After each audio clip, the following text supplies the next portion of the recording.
What's going on, everybody? Welcome back to the Touring Your Rain Reloaded channel. If you haven't done so already, make sure to go ahead and hit the like button, hit the share button, hit the subscribe button. If you are new to the channel, make sure you hit hit the bell twice to be notified whenever I upload a new video or go live. So as y'all can see today, I have a guest. I'm doing another collab video. I rarely get a chance to do these, but whenever I get a chance to do so, I always welcome the opportunity to have that happen.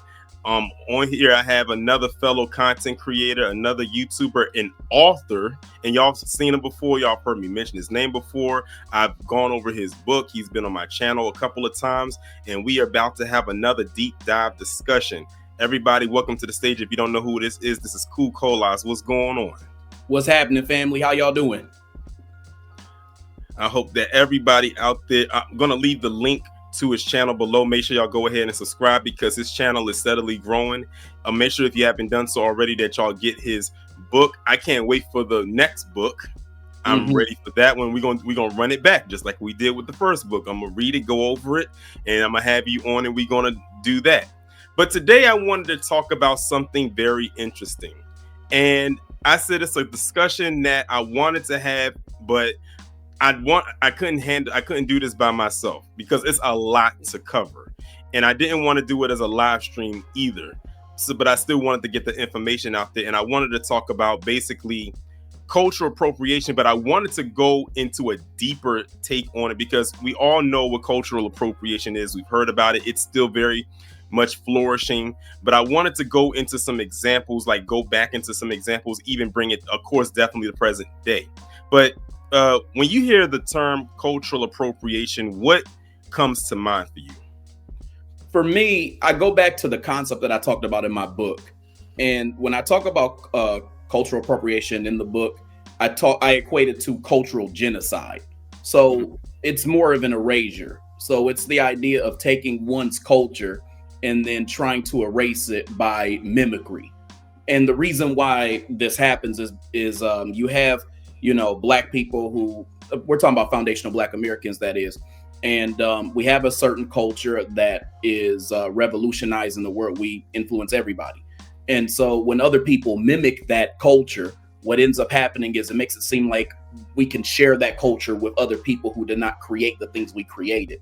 Therefore, it takes away the originality and the culture itself. So it's not a thing that seems like it's relegated to just foundational Black Americans, but everybody can celebrate it. Yeah, it becomes tainted. Yep. Very much tainted, and it's to the point where you don't even recognize it anymore. And it's like, okay, I don't want to deal with that anymore. And we're gonna, like I said, we're gonna go over a couple examples. Some of I have a whole laundry list of examples that we're gonna go over. A lot of it is based in music, but it also goes into fashion, even down to different trends on TikTok and stuff like that, and television shows and whatnot. And even one that was brought to my attention today, and we can focus that on music. But one of the first people I have to bring up when it comes to this topic is definitely Elvis Presley. I think that's a good launch point to start off with when it comes to the cultural appropriation thing. Now everybody knows who Elvis Presley is, very famous rock star back in the day, back in the 50s, 60s, and early 70s, up until his passing in the late 70s.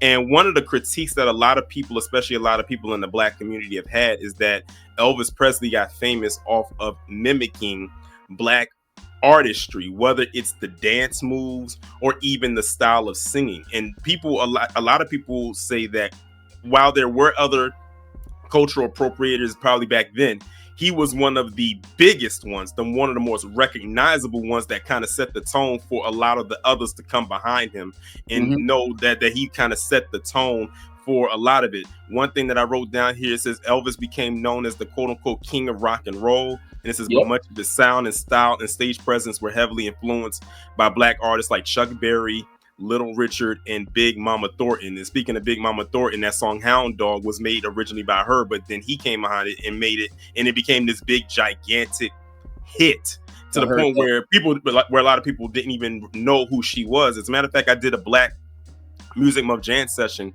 and I was going over different music things for me and my audience, and we made like a whole event out of it over on Rumble. And when I Mhm. was talking about best rock song, I put her song in there, and it tied with her song in Dirty Diana by Michael Jackson. So I was Mhm. glad that I was glad that she got some recognition there, and I was like, that's the original right there. But when people think of that song, they're always going to think of Elvis's version of it, because what they did was they took her song, which if you heard the song, it sounds like it's rooted Mhm. in rock and roll. But then Yep. his almost sounds more like if they meshed rock with pop, which a lot of mainstream artists came along the way and started to do later on, especially like in the 80s. And then perfect example, New Edition, New Kids Mhm. on the Block. You Mhm. had Black Street, and then the Backstreet Boys and NSYNC. Yep. So I think that was a perfect,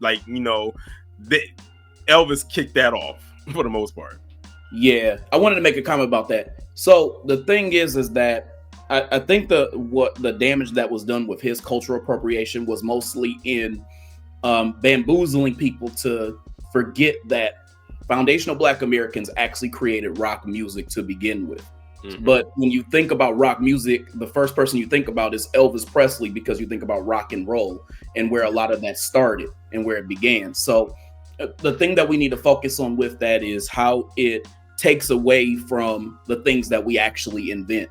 You know, with Elvis being noted as somebody who's the king of rock and roll, it makes it seem like whites are the ones who actually created rock itself.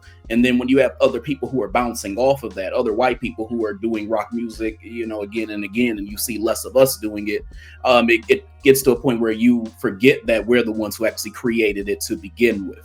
So one of the things that people need to understand about that is that's actually an act of racism. And in a way, it's to take it a step further, a way of taking intellectual property. There's like an intellectual property kind of hustle that's going on. People used to think it was just inventions and things that we would create back in the day, like our ancestors would. Mm-hmm. But now what that showed us was that intellectual property isn't just in some type of machine or mechanical or technological invention, but it's also in intangible things like music. Yeah, definitely. Mm-hmm. Definitely. So the next one I have is still in music, but now it's going into R&B. And this artist that we're going to talk about is Pat Boone. So it says Pat Boone in covering Black R&B songs of that time. It says in the 1950s, Pat Boone created sanitized versions of R&B hits originally by Black artists like Little Richard and Fats Domino. For example, Pat Boone's cover of Little Richard's Tutti Frutti sold more and was promoted on radio stations that wouldn't play the original.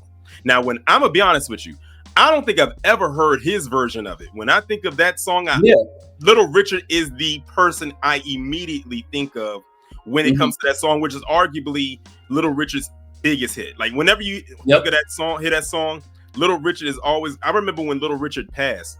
That was the first song they played, and they played the clip of him playing it, and he's on there playing the piano and everything. And this man is so talented with that piano. He's playing that the whole time without even looking down at the keys. Like he's going like back and forth, playing the keys while singing. I mean, like that's a talent in and of itself. And you know what's funny? What it also reminds me of? What's that? This can go back to Elvis. The movie Dreamgirls. Do you remember you ever saw that movie? I did. I've seen it a couple times. So do you remember the scene where Eddie Murphy's character and the girls were singing the song Cadillac Car? Yes, I do. And it had a certain tone to it, and then all of a sudden it cut to a scene where it was a white guy singing that song, and it was very dull and bland. But they made it onto American Bandstand with Dick Clark, and they got the credit for it. And then that's why they had to come back and make that other song to push against. And that's another thing.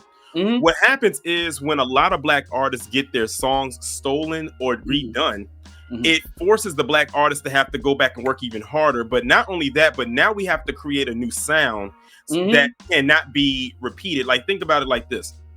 When Teddy Riley created the new Jack Swing era, and thank God he did, because that was literally creating a genre within a genre.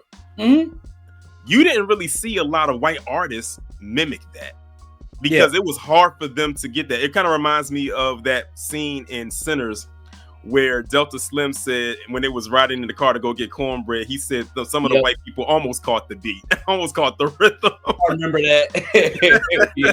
And I laughed at that because I was like, okay, yeah, like it makes sense. Right. Yeah. So one of the things that I wanted to say, just about Little Richard, is that although he had like R&B influences, I think the cadence that you're speaking of kind of gave it a different flair. So when I'm like you, where I didn't really hear the Pat Boone version of it, but I think that what we find is that when a lot of these white artists do a certain song that is mimicking that black person song, it does seem like it's more of a blander version of that. But I think what a lot of foundational Black American artists have done is they've almost made it so that they didn't completely seem like they were in just one genre. They were in, multiple. So it would be hard for anybody to jock their style. Because think about it, if you look at Michael Jackson, it's like hard to peg where he really was at. Like you heard some R&B influences, you heard some poppy things, you kind of heard, and then you heard like a style you really can't embody. Same thing with Prince. He had in musical instruments that he would use. But then there was also a level of singing, but it wasn't, you know what I mean? And it was a level of rock, but it wasn't. And even if you look at modern times, look at somebody like Chris Brown. There's nobody like Chris Brown. To me, Chris Brown is a musical genius. If you look at you see that what? You want to feel old right quick when you mention Chris Brown? Go ahead.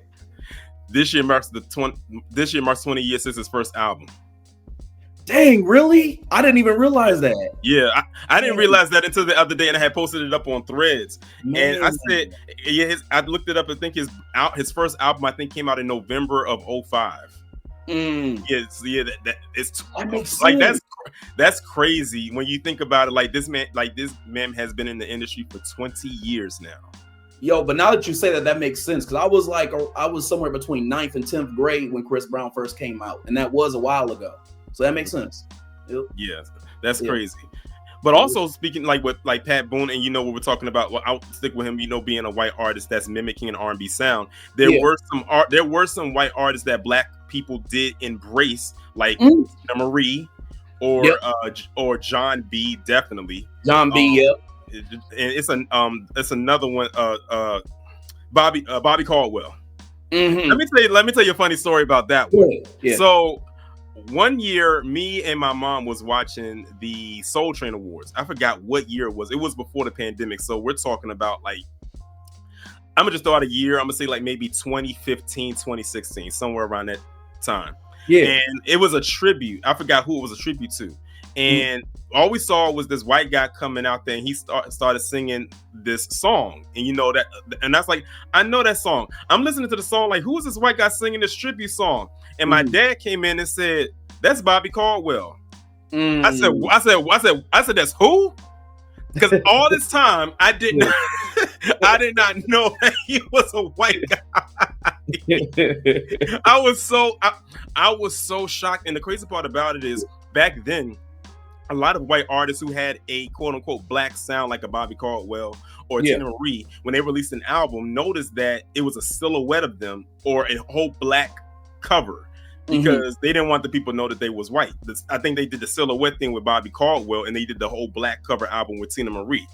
And then when people found out they were white, people were so shocked. And I think this is at a time when it wasn't social media, so you didn't find out.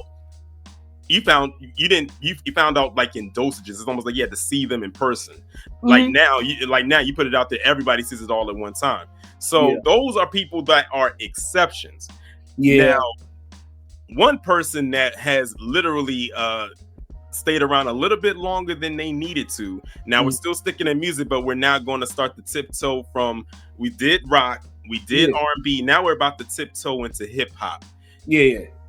You know what I'm about to say? Eminem. I already knew. So we gotta go with Eminem, aka Marshall Mathers, aka Slim Shady. So it says while Eminem is talented and respectful of the culture, and I put that in heavy quotations.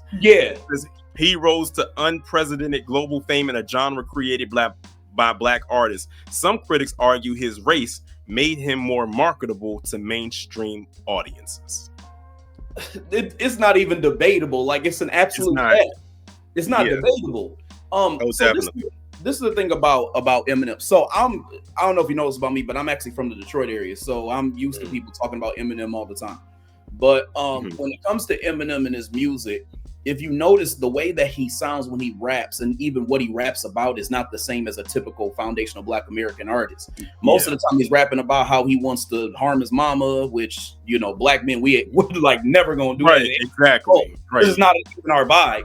Um, and he'll talk about stuff like that, and he'll kind of make weird and strange noises and stuff like that during his songs. I'm not saying he's not talented. I'm just saying that it's just different. It's not the same Yeah. like cadence again that you would see Yeah. from one of us when we rap. Yeah, I know somebody personally who can't stand Eminem. Like anytime there's something to come out about Eminem, he talks about it. If it's something that where someone's defending Eminem, he's going in on them. And he was like, Eminem is and I gotta agree with him on this. Eminem was not played in the clubs. Like No, he's not. You don't hear Eminem on the radio or blasting in anybody's cars. I think I think in my opinion, the peak for Eminem's success, and this is in my opinion, was 8 Mile when he came out with Lose Yourself. I agree.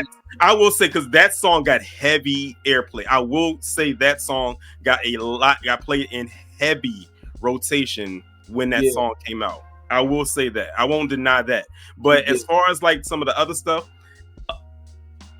you didn't I think you didn't see, I think Eminem was probably on BET maybe 1 or 2 times, but every other time he was maybe on MTV. He was on MTV a lot. He probably was on VH1 a lot, but you didn't really see him in a lot of Black spaces like that. Not saying he didn't have any Black fans, because he definitely did, especially back in like the late 90s and early 2000s. But you got to think of the machine that was behind him. Like he had Dr. Dre and all of them that was pushing him, and back then. And someone was telling me, like back then when he was trying to, like, I guess in his battle rap days, he wasn't that good. That doesn't surprise me. I did want to say a few things on him though. First thing is, when I think about Detroit rappers, a lot of times just growing up, if we're talking about artists from Detroit that people talked about, Eminem was never one that really came up like that. Like, even though he was from, he's not from Detroit. He's from like Warren, but even though he is from the Detroit area, like most of the time you'd hear people talk about somebody like Blade Icewood or Tone or somebody like that, but you wouldn't hear anything about Eminem. Second thing I was gonna say is, when it comes to like just the 8 Mile thing, I think that it was influential, not just because of the album, but also because of the movie that went with it and the message the movie really was trying to drive home. One of the things that I talked about in my book recently was the 8 Mile movie. And I talked about how the whole movie, if you really pay attention deep, it's a lot deeper than it looks. It's really about gatekeeping, but specifically the demonization of Black people gatekeeping hip hop culture. So the whole theme was around B Rabbit being antagonized by a bunch of Black rappers who, he believed that he was better than. So it was a way of making a political statement while also sensationalizing like the whole 8 Mile concept. So it's not even just the album, but also the movie too. Yeah, it was almost like it was supposed to be like a loose biopic of his life. Exactly. Yep, and that made it more political because of the message that was there. Because it tried to make it seem like, well, his rise to fame was all about him trying to conquer being oppressed because of gays. Yeah. All right, so while we're still talking about music, now we're going on to blues, and this time we're talking about the Rolling Stones, not the magazine, as anti-Black as they are, but we're talking about the group that probably inspired the magazine. This is the Rolling Stones drew directly from Black blues artists like Muddy Waters, Howlin' Wolf, and Robert Johnson, often without giving it credit. In their early years, it says their name came from a Muddy Waters song, which I didn't know. This is Waters was largely unknown to mainstream America at the time. So they got their name from a person that they were stealing from. Yep. From a song. That is crazy. I didn't know that too. That's quite interesting. And the other thing too is, weren't they also influenced by like Chuck Berry and people like that as well? Oh yeah, like they were inspired. A lot of these, all the people that we're going over got inspiration And I use that word loosely when it comes to them. If you want to Exactly. call it inspiration, let's be real here. Colonized Right, right, right, from black artists. right. This thing has a long history. Mm-hmm. Yeah. No, that makes sense because it just seems like they got their style from a lot of different artists. That's one of the things I've always talked about is how there's a parallel between like media and music with what they do. A lot of these white producers in media, they study, different black gods and things like that to create their characters. Same as in music, they study a lot of the other like white artists will study black artists, and then they'll mimic their style, or they'll mimic multiple styles to try to make something new out of it. So that makes sense with the Rolling Stones. One thing that I was looking at today, I was looking at Lisa Cabrera. She did a live about how these bands, I don't know if they're part of a school or whatever, were copying HBCU bands. And what's crazy is, like, she had played some of the videos I'd already seen before. And when I was looking at the moves, I said, these moves look very familiar. So what I did was I went and typed in Jackson State Marching Band. And I looked up the one that they did recently, I think back in January at Disneyland. I think it was for one of the bowls. And when I was looking at the movement that the drum majors were doing for Jackson State, and I looked at the videos that she posted, I said they copied their move step for step. Mm-hmm. When I looked at it, I was like, I mean, every move that they were making, even with the dances, they were very dry. You know, I mean, because the Jackson State dancers, they had they walked with a little sash. You know, they had the hand out. They were switching their hips and everything. The other ones looked like they was just like stiff and just. This is probably the most movement they was doing with their shoulders. And I was looking like they copied the whole thing. Now, mind you, here's the thing: those bands, some of them were in the Philippines. They aren't even here. So what that means is they were watching their videos over and over and over again, and just mimicking what they saw. See, the thing is why I didn't come off so polished with them is because Jackson State, they practiced and rehearsed. That's why everything looks so polished and so put together. They just looked at the finished product and then tried to copy that, and that's why it looked so lopsided. Yeah, it's so interesting you said that. One of the things that reminds me of is how in a lot of colleges there's a sense of foundational Black American culture, especially in HBCUs, when it comes to, these marching bands. And, you think about Drumline and those types of movies and they influence. And then when you think about like the Divine Nine fraternities, like the Black Greek fraternities. So one of the things that I saw, and I saw this video probably sometime around last year, this time, there was a video and there were a bunch of Hispanics. And I don't know if they had like their own Hispanic organization, like Greek organization. I think I know what video you're talking about. You know what I'm talking about? And then they were doing like steps like the AKAs. And I'm looking, I'm like, hold up. And it didn't look right. It didn't. It didn't look right. And I think I saw another video where it was I think it was a lot of Asians. And they were trying to, and I was looking at them, and not only were they trying to do the steps, because I think they were trying to imitate the Kappas. I mean, because they had the colors on and everything, but they weren't Kappas though. And I was looking at them, and they were doing this, and they looked so bad. But here's the crazy part: there was one black guy on that line, and he was the only one that had rhythm. I said that lets me know that he was the one that was trying to teach them, but they still didn't they still couldn't catch the beat. But the black guy was hitting all the steps like it was nothing, like he could have did it in his sleep. Yeah. But the rest of his line, they were so off. It was crazy.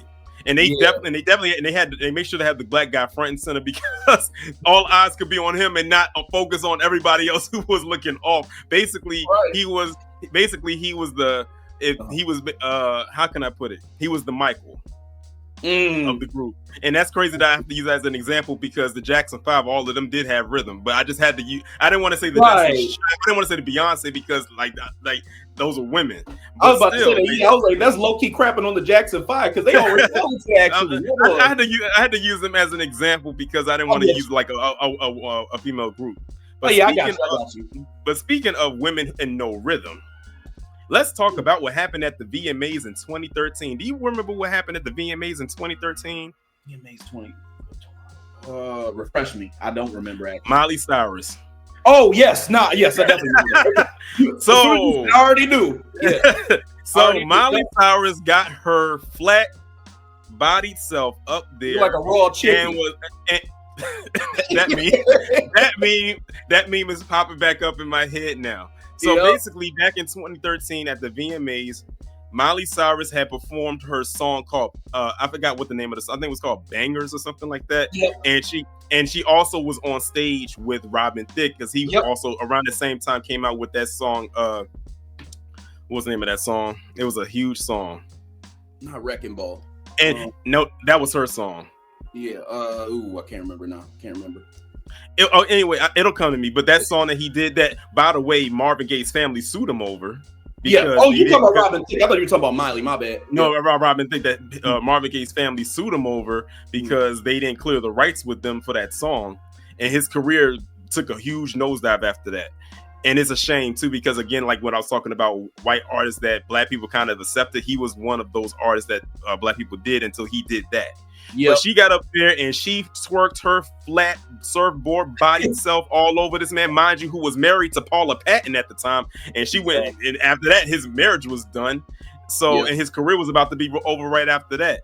But the thing about it is, when it came to twerking, because this was at the time when twerking was on the rise, when it was starting to get really out there. But here's the thing: black women had been twerking way before that. But the thing is, they didn't have a name. And but when she did it, it was somehow acceptable. Remember, you had a bunch of white women creating twerk classes all over the country and making money off of that. But when black women did it, it was disgusting. It was ghetto and all types of stuff. Yeah, there's like I wouldn't call it an agenda, but there's like a theory that I have with that.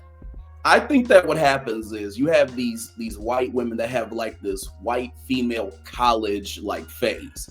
And what I mean by that is you'll get these white women who will try to act like black women or do things that foundational black American women have done. And they'll try to wild out. They'll, kick it with a bunch of black dudes and all this other stuff. And they'll just mimic the culture. They'll do all types of stuff. And then after they've already had their quote unquote fun, they turn into these conservative white women or lily white women who act like they've never done that stuff before. We'll call it, for the sake of the video, we'll call it their gardening tool phase. There you go. Yep.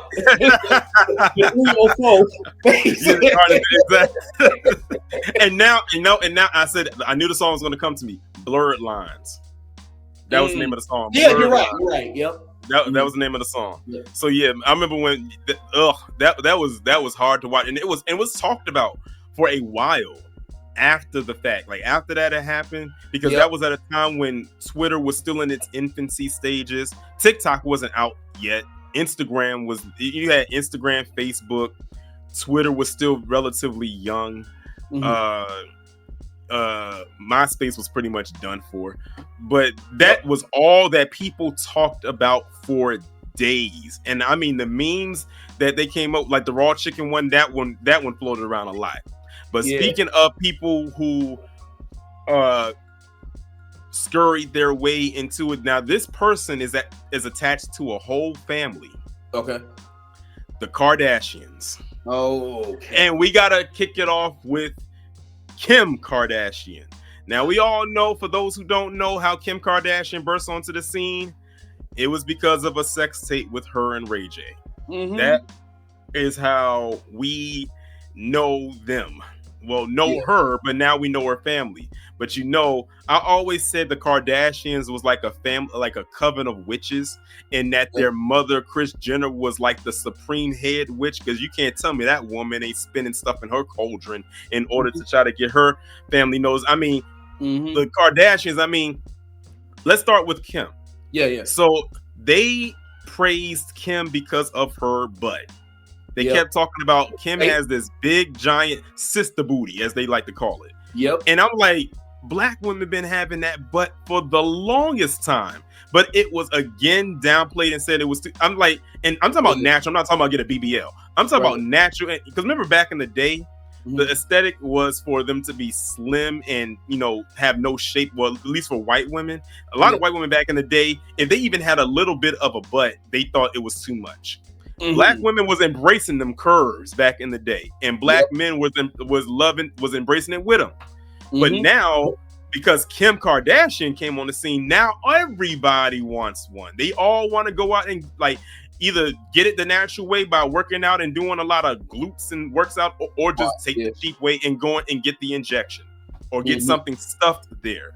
Now that Most she has made it aesthetically pleasing, but then, like I said, Kim Kardashian didn't come by herself. She brought her sisters with her, Mhm. but but none more than one of her younger sister, Kylie Jenner. Oh yeah. This one, like I keep telling people, Yeah. go look at Kylie Jenner 10, maybe 15 years ago, and look at her now. It's like looking at two completely different people You made the because of point. I all was actually because of just all the about work because to of say. all the work she got done on her face. Yep. So I didn't mean to cut in, but like you made the point I literally was just about to make about that.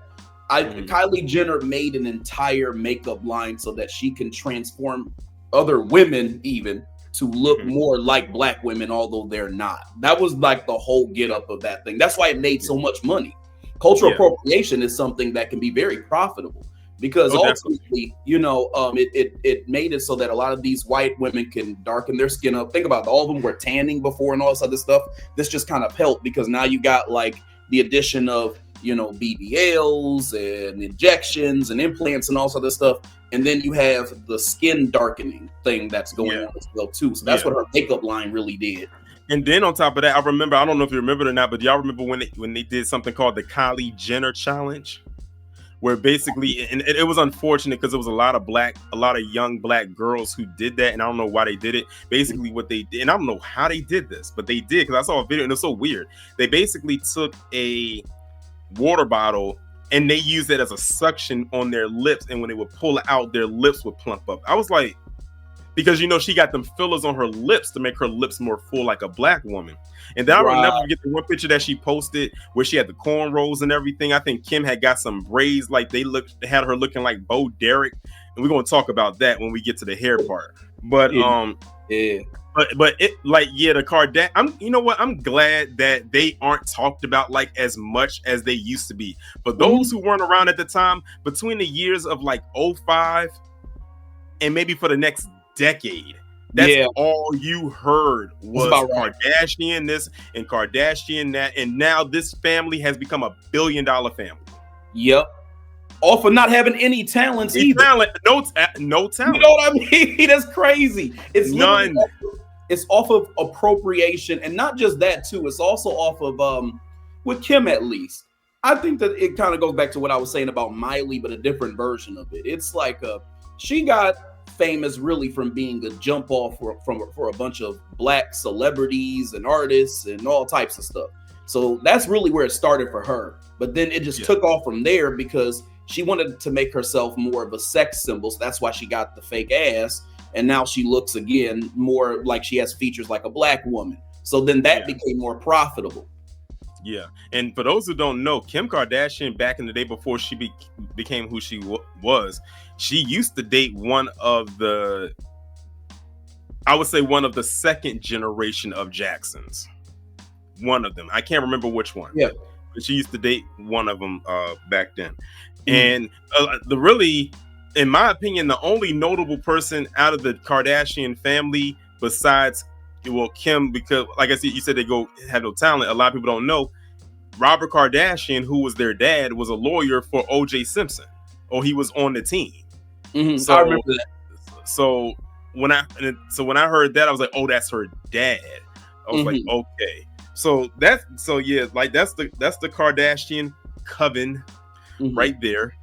But let's go on to another person who I'm glad is no longer around. But we got to go back to hip hop a little bit, but this time in the southern form of it. And this is this is absolutely embarrassing. But I'm glad that their little phase is done. Iggy Azalea, or as I like to call her, Igloo Australia, because that's where she is. Because that's where she's from. So you know, Iggy Azalea, she was another. She was a white female rapper, which was rare because she was Yeah. a female. You know, you already had Eminem, you had some other white rappers out there, whether they like made it through the cracks or not, but they didn't have a white female one. But then they found her. I blame UTI for Mm-hmm. bringing this woman into our existence, but I'm glad we got her up out of here too. This Mm-hmm. woman is from Australia Yep. trying to rap like a Southern hip hop artist. Yep. And she got exposed when she was trying to do some kind of a freestyle on stage, and people was like, what in the world is she saying? They was like, they turn the closed captionings on because we don't understand a word that she's saying. I remember she had that song out back then called, what's it called, I'm So Classy or something like that. That was like her biggest hit. Yep. And then after like a few years after that, she really got known for, like you said, like Kim Kardashian being a jump off. That's really what she became known for after that. And now you don't hear about it anymore. Mm-hmm.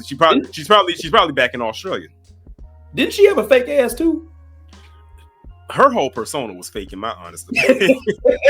Like I don't think it was one thing real about her at all, to be quite honest. And then on top of, like I said, she was from Australia, and then she not only did she try to rap like she was from the South, but she even tried to speak it too. And I'm like, we can hear that accent. Mm-hmm. I don't know, no matter how hard you try to push the Australian one to the side, but we can hear that accent. I noticed that she was trying to do that. She was trying to have like a Southern accent, but it just didn't come out right. And you could hear, like you were saying, trying to hide the Australian accent. Yeah. And speaking of trends, we got to talk about TikTok. Let's talk about TikTok. Mm-hmm. And more so what FBA has done with that platform as far as those dances go. So, you know, FBA will turn. As a matter of fact, I'm glad we on this part. Before, I kid you not, before we got on here, I saw on my Instagram stories. Let me tell you something about my people. I love my people so much. When I tell you we can make something out of nothing, our people done made a whole line dance out of the Law and Order theme song. I kid you not. Hey, hold on. I ain't heard this. Hold on. Hey, listen, our people done made a line dance out of the Law and Order theme song. I thought I'd done heard and seen it all, but when I saw that, I was dying. I was dying laughing. But the thing about it is, I was kind of intrigued at the same time. I'm like, and it looks so clean though. Like I don't know how they were able to do it. And the thing is, now if people see that and they learn it, every time Law and Order come on, they're gonna just get up and start doing the dance. Someone said, "What did they play that in the club?" Right. I bet you people was into it too. I was just laughing at it, but yeah, the reason. But going back to the whole with the TikTok, you remember? I think it was like 2 years ago when. I forgot what her name was. It was a young black lady. She, was going around creating a lot of dances on TikTok that people would do, but she wasn't getting credit for it. And then the white ones, they would get credit for it so much, in fact, that they would get invited to talk shows. I think one of them got invited to Jimmy Fallon to do the dance. And I'm like, she wasn't the creator of it. And they invited the white girl there, but not the black girl that created it. So in response, she came out and she made like a declaration and said, okay, since y'all don't want to give me credit, I'm not going to be doing any more TikTok dances on here, and y'all going to have to fend for yourselves. So basically what happened is her and a lot of other black people on TikTok who was creating these dances went on a boycott for like 3 months. Like I think it lasted the whole summer. And man, when I tell you it was like a drought, them white people didn't know what to do. They basically tried to remix what she was doing, and it got stale over time, because they couldn't come up with anything on their own. I said, there you go. That just proved your point. They can't create anything like that like we can. They have to wait on us to do it. That's why I always tell people, Black FBA, we are the trendsetters of the world. We are I'll take it a step further. We are the Lowry's seasoning salt. You're right about that. Of the globe. Like I just gave y'all the example with the HBCU bands. That was all over in the Philippines. The things with the dances on TikTok. But I do commend them for doing that and holding it down as long as they did. The young lady you're talking about, was it Jalaya Harmon? Was it her? I can't remember her name. She had that renegade dance. It might have been her.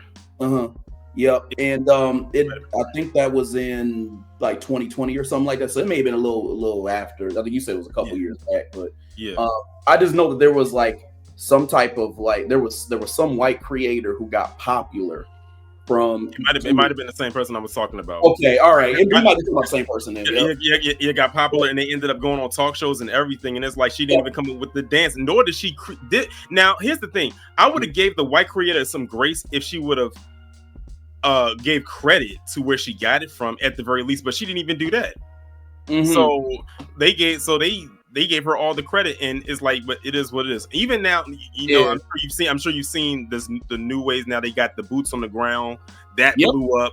Then of course, you know, the women with the fans and everything that Yep. blows up. Like I said, that all comes from us. So when you see, I'm just saying, because when you see Mhm. other groups of people mimicking it or trying to do it, know where the original one came from. It started. This is Yeah. the home piece. Like it started here. You know, Yeah. that's just, you know, all those line dance, a lot of those line dances that black people do. Listen, electric slide. Listen, every time Before I Let Go comes on at a cookout, Mm-hmm. the most difficult part for black people is not knowing the dance, because we know the dance is getting the direction right. We're going this way, no, we're going that way. And Yep. by the time it's all said and done and everyone starts dancing, you got one group going this way, one colliding, y'all going like this, you got one going this way and that way. But I mean, Yeah. it just is, as long as people Yep. know the dance, that's all that matters. But let's just be real here. When it Yep. comes to that, we never gonna get the one direction right. We're not gonna be on one accord when it comes to the direction of that dance, but it's all in fun. That's all part of the process. Yeah, yeah. One of the things that I wanted to say about that is, and this is I don't know if I told you this, but my wife is actually a line dance instructor, so she it Mm. gets really deep into this type of stuff. And one of the things that I've been learning is that when it comes to the whole line dance thing, whenever white people are mimicking that, not only is it a thing of it, they can't really mimic the rhythm, and when they try to do their own styles of dances, it looks weird and whatnot.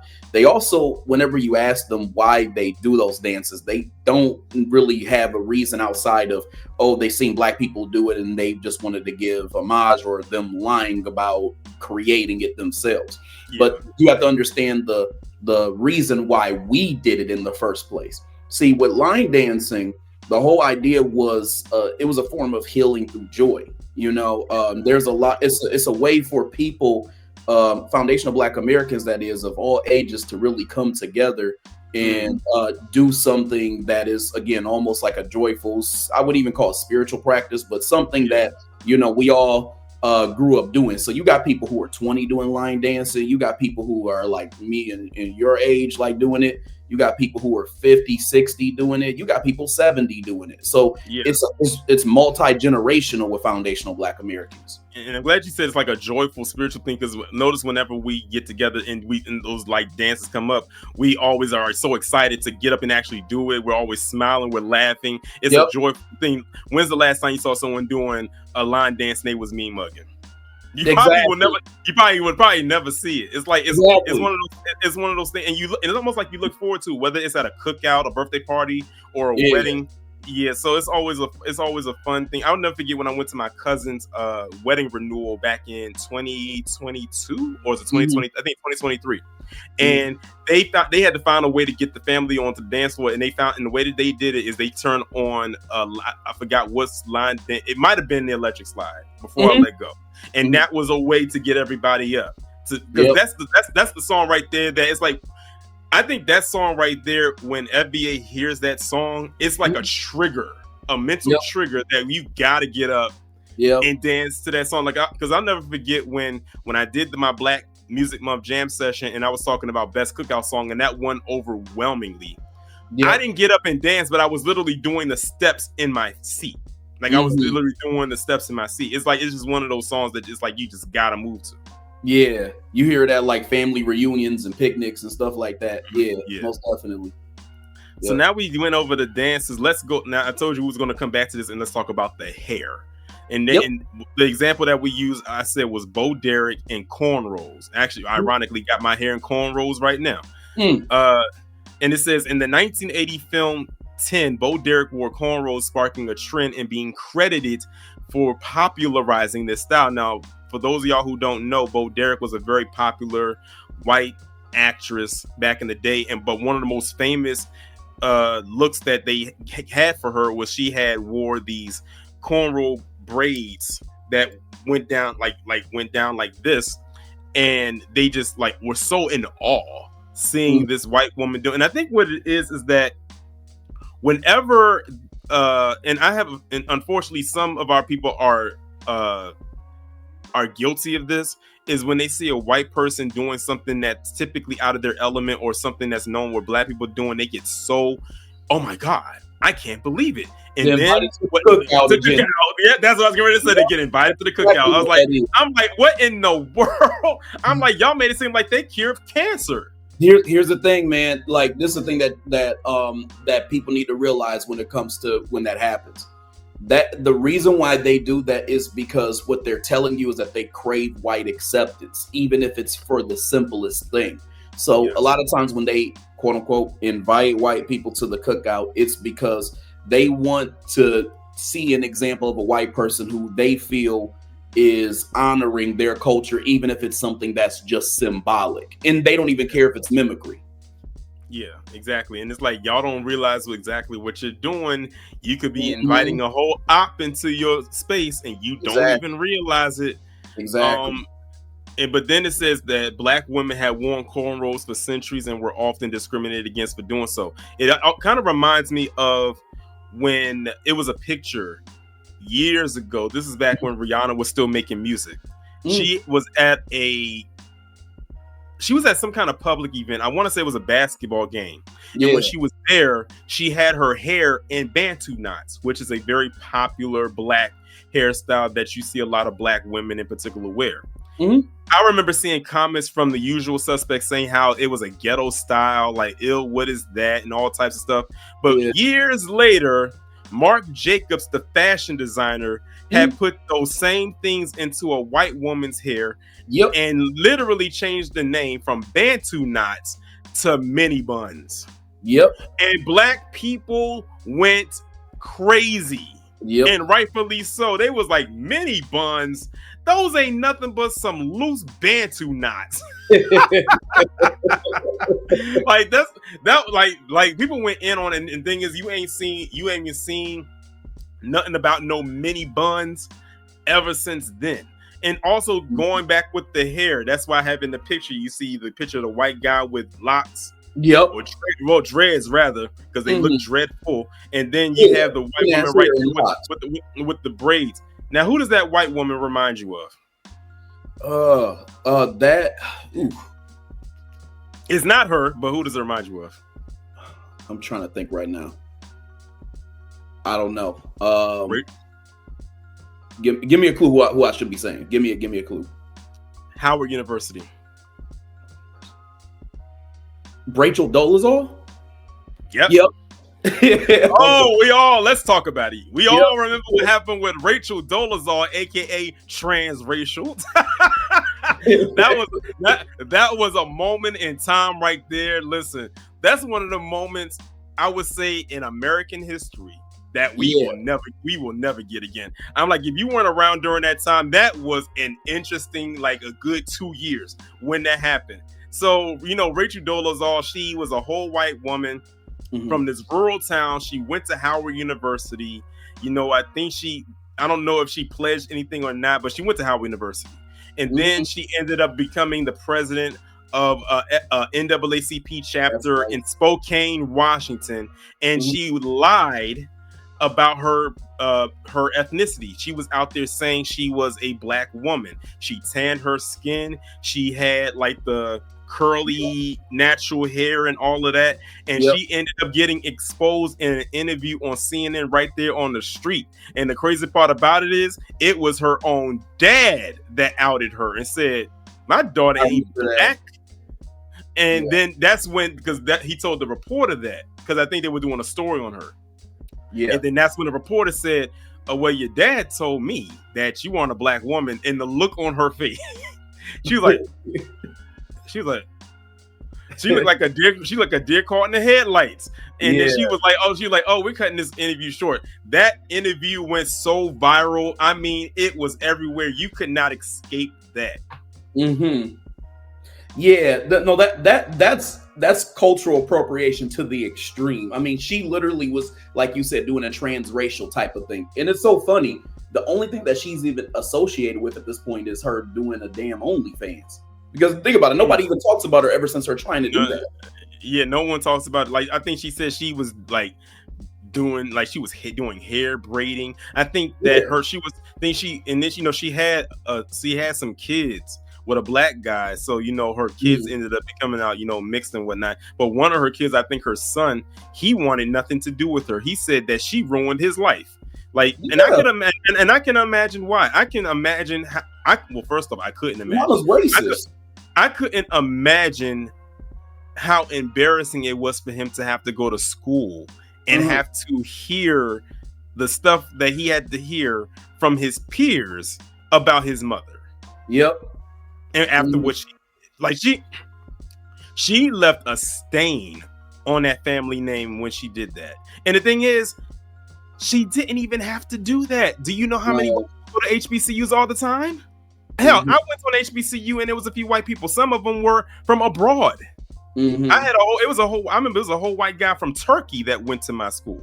Mhm. So, and he wasn't out there trying to be quote unquote transracial. Yep. So when she did that, I was like, we was like, yeah, it's bad. You was like, you lied and you was out here mimicking being a black woman. But what made it worse is that one, you didn't even have to do it. But two, when you got outed about it, you still lied and kept going up with the facade that you was a black woman. I'm like, this woman is Mhm. off the rocker. Her elevator is Yeah. not even past her shoulders. Like, Mhm. like I said, this woman is just crazy. Yeah, most definitely. And I think too, in a way, I think there's a level of she knew that if it ever came out that there would be a big controversy. You know, a lot of people know And that it with was. And with it doing was. certain things, there's going to be attention that they'll get from the stuff that they do. And with white people, I mean, like, shoot, think about it. There's white people now who can go and call a black baby, the N word, and then they get millions of dollars. Oh, So I mean, yeah, we already know how that is. yeah, Yeah. definitely. All right, the next point that I wanted to go to is fashion. Hmm. So it says fashion industry stealing streetwear. It says high fashion brands have appropriated styles from black streetwear, including do rags, oversized clothing, and sneaker culture, often without credit. Brands like Marc Jacobs, ironically, who we just mentioned, and Yep. Gucci have released styles inspired by black culture while ignoring or excluding black designers. One person that comes to mind is Dapper Dan. Dapper, Mm-hmm. Dapper Dan comes to mind. For those of y'all who don't know Dapper Dan was a very famous, I say was, and still is, famous designer out of New York, and he basically made clothes for a lot of people in the urban areas for people who wanted to look good and Yep. luxurious for a good, affordable price. I think this man started selling clothes out of the trunk of his car, and he became so famous that he opened up his own brick and mortar store. And I'm glad his name is still ringing bells. As a matter of fact, every year they have something called the Met Gala, and this year's Yep. theme was like the black. I forgot the name of it, but it was celebrating black designers, and Mm-hmm. he was there. So I'm glad he's getting his flowers now. But think of all the years that was missed out because he got pushed to the side. And the thing is, a lot of the bigger designers, you would think they wouldn't be threatened by him, but they were, because they were biting off of him, someone who was considered to be the little guy, but they were threatened by him because they didn't want him to get too big. Mm-hmm. So they had to shut him down before he got way out there. But I'm glad he's still out there doing his thing. I'm glad he's getting his flowers now. And I'm glad that people are coming around to knowing who he is. And if they don't know, just look up who Dapper Dan is. I actually looked up I saw like a whole documentary on this dude. I said his story is amazing. Yeah, he's from Harlem. Yep. Yeah, Mm-hmm. his story, and it was great. This is how you knew he was getting big, because Mm-hmm. it went from him, from regular people buying his stuff to celebrities Mm-hmm. reaching out to him. That's when he knew he was starting to get big. More so people who are from New York that was there. But because he got pushed down so much, he didn't get a chance to really, really blow up. Now, it was another designer, the one who passed not too long ago. What was his name? You probably know who I'm talking about. It was a black designer. He passed not too long ago, and he had this huge deal with this fashion brand, but I forgot his name, and he died like 2 years ago, and it was a big deal because What? he was doing like brand deals for a lot of different celebrities. Let me see if I can. Is it not Virgil? Yes, It is. Virgil. Okay, got you. Yeah, what's his name? Let me see. I want to make sure I get I his. don't know his last name. I thought it was his name was Virgil. Yeah, Virgil Abloh. Abloh. Okay. Yeah, he was a very well. He's basically, I would say, Dapper Dan's dream come true. He basically did. He basically went the distance. He basically went the distance that Dapper Dan should have gone. And I'm sure that Dapper Dan heard about him, and he was probably like singing that guy's praises, like, "You made my dream a reality," because he was able to break through. Dapper Dan was probably an inspiration for him too. But unfortunately, he passed away a couple years ago, very young. Too. Yeah, he passed away in 2021. That's right. Yep. Yeah. And he was very highly sought after. A lot of celebrities. He worked with a lot of famous big names. He had his designs on different runways all over the world. Like, he was global. Like, he was big in the fashion world, and that is very rare. That not two things. One, he's black, and two, he's a black man. Because when you think of the fashion world, you mainly think of white women. So he knocked down a barrier on two different sides of the spectrum, him being a black person and just a black man in general. So shout out and condolences to him. And also, when I think of like fashion, one designer comes to mind, and he had some things to say about black people, but when he needed black people to help revive it, that's exactly who he called: Tommy Hilfiger. I'll let you take that one. You know, the thing is that with a lot of these fashion brands, a lot of them they kind of take our not just like our style, but just the idea that there's a level of fashionability to our culture. Like, we're big on making sure that we dress up, we look good when we go out. Like, it's to the point where, like, you grow up, you get roasted if you don't have the right stuff on, right? I think a lot of fashion designers like play off of that and the fact that we have that talent, but then they're really anti-black. So with the Tommy Hilfiger thing, it doesn't really shock me, because a lot of them have said a lot of anti-black things, about it. Especially if you look at like Gucci, didn't they have like a scandal a while ago too, where they did blackface? Oh yeah, they it was another brand too. H&M, the coolest monkey in the jungle. Remember that? Exactly. I remember that. Yes, they do that quite a bit. They do stuff like that. So, but I think with Gucci, they had something. It was like, it looked like a minstrel figurine or something like that. It's like a minstrel blackface thing. Yeah, like a blackface thing with the red lips and everything. Yep. Yeah, I remember that. Yep. And I think with the Tommy Hilfiger, the one person I think that comes to mind, because I think this person was probably a huge reason why a lot of black people started buying or wearing this stuff, was Aaliyah. Remember, she had a very huge Tommy Hilfiger campaign back in the day, like around the time, like after, I think it was right around the time after she had did her first album. And they said that she would be perfect because that was her style. She always wore like the big oversized clothes, the baggy jeans and everything. And they say, oh, she would be perfect for it. And it worked, because a lot after that, their black client base took off. A lot of other black celebrities wanted to work with them. A lot of black people started buying their stuff, and the rest, was indeed history. And I think what it is when they are when they feel like they're about to be in a decay, after not selling to black people for years, now they're like, okay, we need to talk to them, because we see how they spend, and we need them spending with us. We ain't gotta like them, but hey, money don't have no feelings. Okay, it's gonna spend one way or the other, and it's gonna nest well in my bank accounts. Not but accounts, the ones here and the offshore accounts, the Swiss bank accounts. That's all that really matters. Definitely. So when they feel like, when they're in a position where they feel like they're in a funk, they know exactly who to call. And I'm not talking about Ghostbusters. But the last point I wanted to talk about, like I said, we already went over 10 points, but I wanted to go over a bonus point.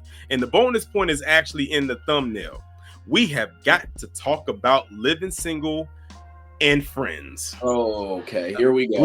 We have got, I said, because when I was pulling this stuff up, I initially didn't have it there, but I said I cannot go this recording and not bring up Living Single. So Living Single, of course, it came out in 1993. It ran for 5 seasons. Not bad for a pretty much all black show about 5 friends that live in a brownstone in New York.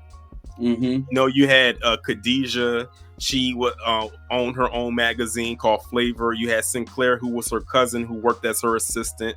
You had Max, who was a lawyer. Max is easily one of my favorite characters on the show. You had Kyle, who was a stockbroker. You had Overton, who was the building superintendent, who also dated Sinclair, and later they got married on the show.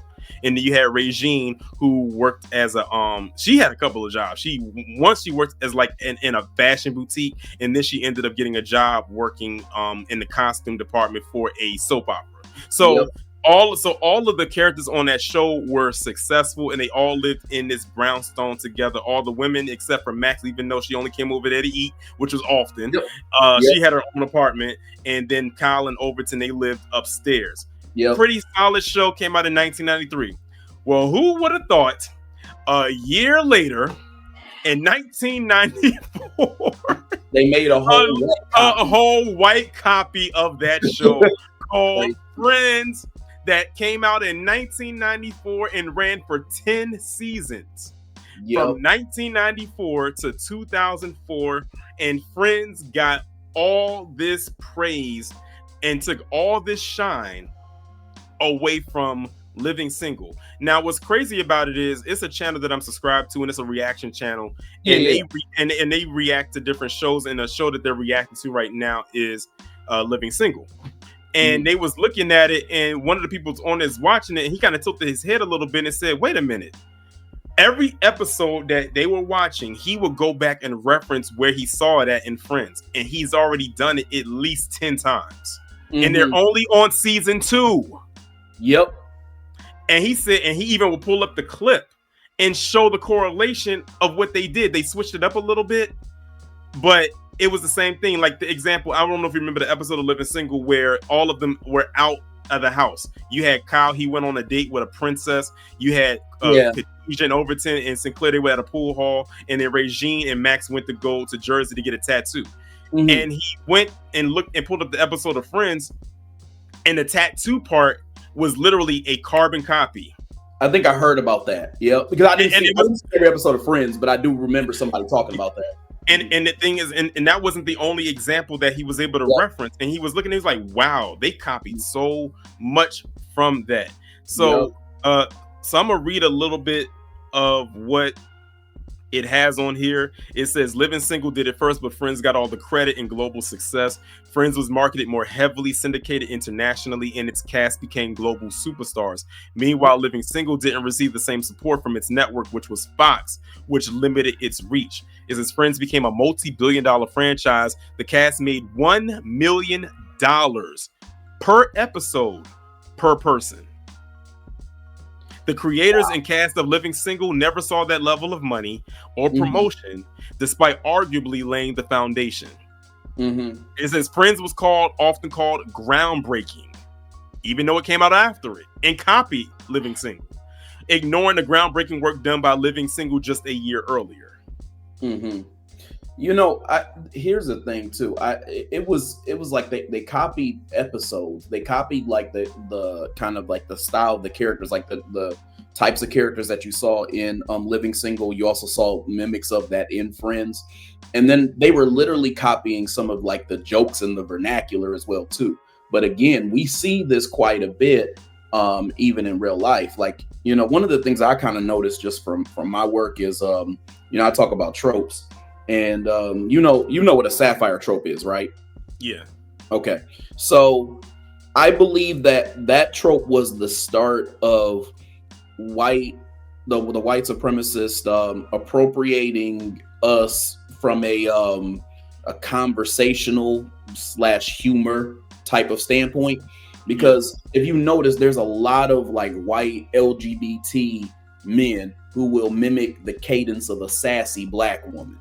So I noticed that became like a humor type of thing and a regular thing that I would even hear white people just regularly say. So Friends was kind of setting a precedent for that as well too, because later what I also started hearing was you would see different white shows and they would play black music in the background and white characters would be in the middle of it all, and it's just, I don't know. I noticed that it kind of set the tone for that continuing to be a thing throughout a lot of the stories that they create. Yeah, definitely. And it's like I said it's wild when you put it into perspective like that. And the thing is, years ago I wouldn't have picked that up because I didn't watch Friends. And then one day I said, when I got older, I said, let me just go and see and watch the show and see what it's about. And I'm just sitting there just watching. I'm like, why does this feel so familiar? Yeah. And I said it reminds me of a show that I've watched years ago consistently. And the thing is, if I never watched Living Single, I would have never picked up on it. And that was the goal for you to not pick up, because the thing is, let's be real here. Mostly black people watch Living Single. And mostly white people watch Friends. Now there are some black people that watch Friends, but I would say it's not that many white people that watch Living Single. Most definitely, I agree. And I will argue and say this: that Living Single is easily the funnier show. Oh yeah, definitely. It's easily, hands down, the funnier show. And the thing is crazy about it is, Living Single came out in 1993. Friends came out in 1994. That means that the creators over there at Friends, they wasted no time copying it. They wasted no time. They was on it. And the thing is, they were on 2 different networks. So I think Friends was on NBC, if I'm not mistaken. I think it was on NBC. Yeah. And then Living Single was on Fox. So somebody over there was like, I don't know if they were passing notes or they sent a spy over or something. For the studying, like they couldn't wait. Or they were just watching the episodes and says, okay, this is what we're gonna do, and it's gonna do it this, and this, and this. Yep. But one movie I wanna mention, I didn't put it on here, but since we're talking about like TV shows but in movies, I have to bring up Bring It On. Oh, I thought you were gonna say Sinners. Okay. No. I had to bring It On. Okay. Now, back then when Bring It On came out, and it's crazy to believe that movie came out 25 years ago. Dating ourselves here. But when that movie came out back then, I was like, who must make a movie about some cheerleaders? I said, that's so dumb. Then years later, when my mind started to mature a little bit, I said, okay, let me sit down and watch this movie. And I'm sitting there saying to myself, they made a whole movie about cultural appropriation and masked it as a cheerleading movie. Yep. Not only is that genius, but it's like,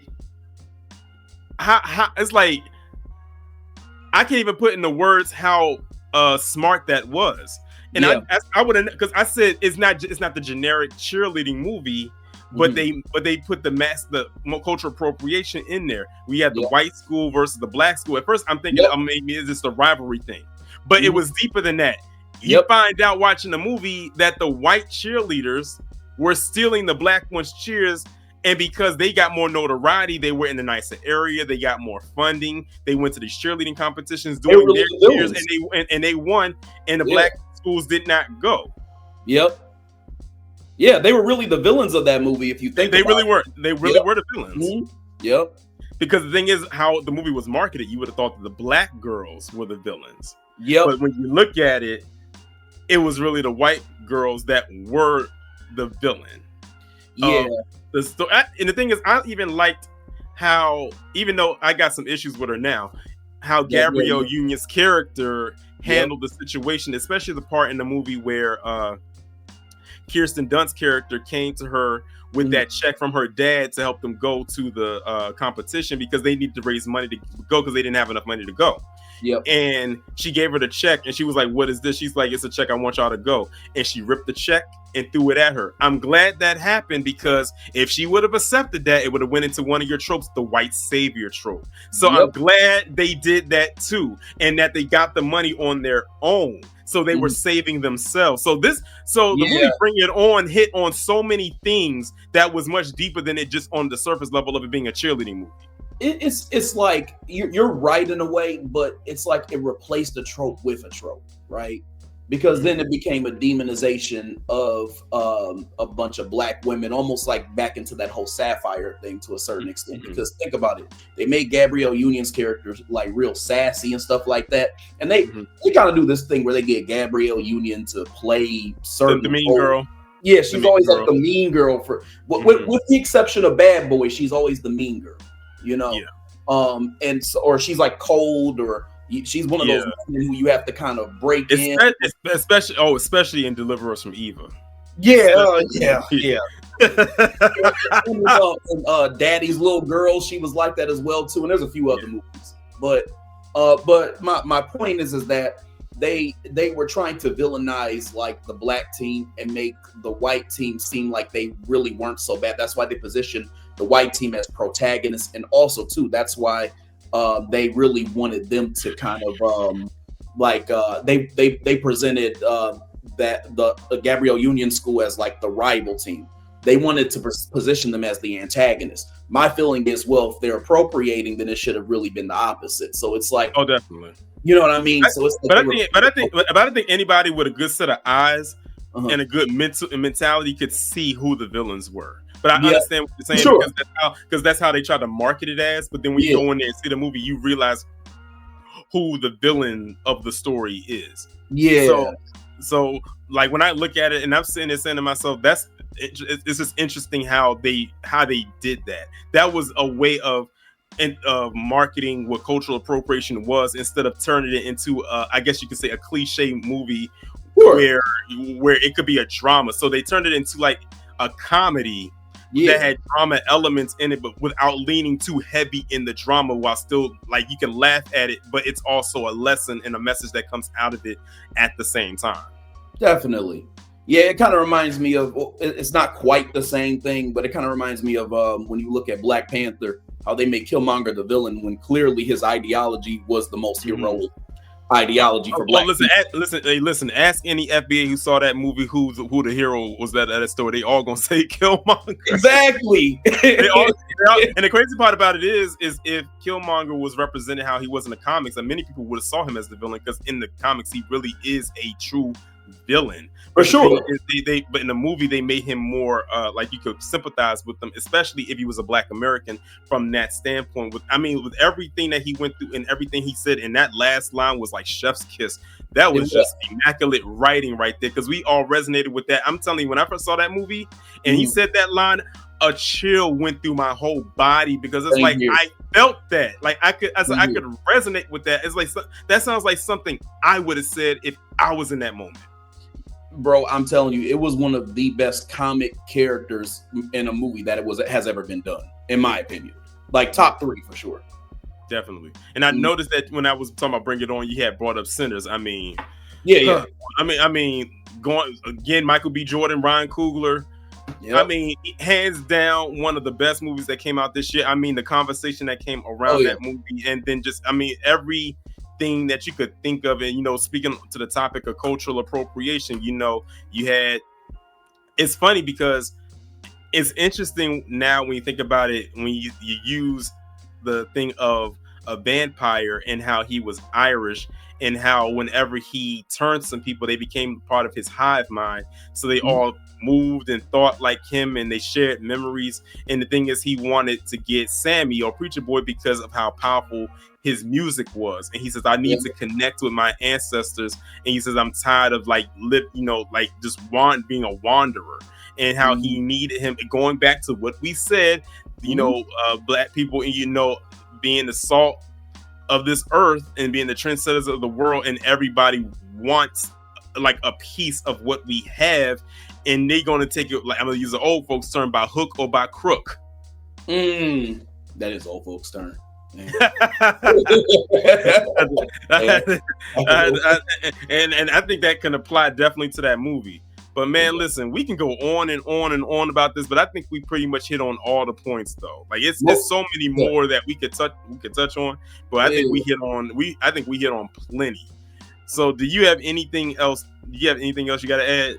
Yeah, I just want to say one last thing about Sinners. Okay. So, one of the things that I always talk about is with the vampire specifically, is that They were really a symbol of two things. One of them was they were a symbol of the Democratic Party, like liberal, like white liberals, and then Hmm. culture vultures. I keep telling people Remick was just DJ Vlad as a vampire. Like literally. Like it's It's like now I can't get the image of that dude out of my head. Like when you said that, and he does look like very like he should be come out of the Victorian age or something like Yo, that. yo, exactly. It's a perfect fit. Yeah, Yeah.